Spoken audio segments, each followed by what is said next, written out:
श्री परमहंस देवाय नमः। प्यारे गुरुमुखो जय सच्चिदानंद।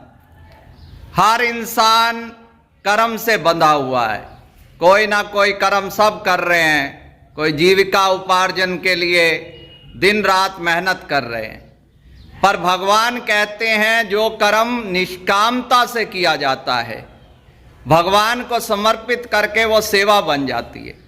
अब ये रोहित भगत जी हर संडे को यहाँ कुटिया पे आते हैं लेके, तो कितनी शांति है रोहित, शांति मिलती है सेवा करने से।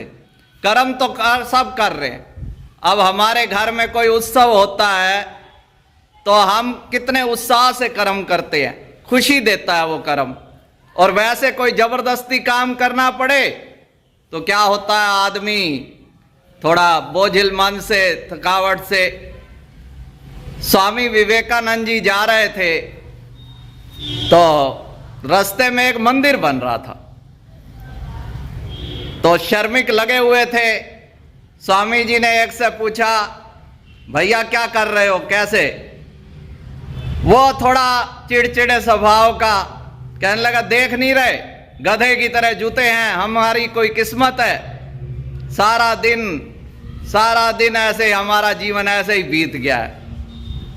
दूसरे से पूछा, वो सामान्य ढंग से बोला, जी हमारा तो काम ही यही है, मजदूरी करते हैं, मिल जाता है, जीवन निर्वाह हो रहा है। और एक था गुरुमुख, तीसरे से पूछा, उसकी सोच बड़ी ऊंची थी। उसने स्वामी जी के चरण छुए, महाराज हमारे तो भाग ही जाग गए कि भगवान का मंदिर बन रहा है, हमें सेवा मिल गई और हमारी जीविका भी चल रही है और सेवा भी मिल गई। अब क्रिया एक ही हो रही है कि भाई काम हो रहा है। अब कोई उसको कैसे गधे की तरह कह रहा, भाई जुता हुआ हूं, कर्म वो कोई दूसरा नहीं कर रहा।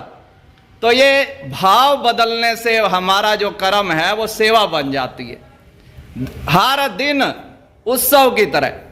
अब आदमी आए, अब कोई कहता जी कोई मेरे घर में उत्सव होगा तब रील बनाएंगे। अरे हर दिन कोई संत की सदा दिवाली, अगर भगवान को अर्पित कर दिया वो कर्म, भगवान कहते हैं जो भी कर्म करता है मेरे अर्पण कर दे।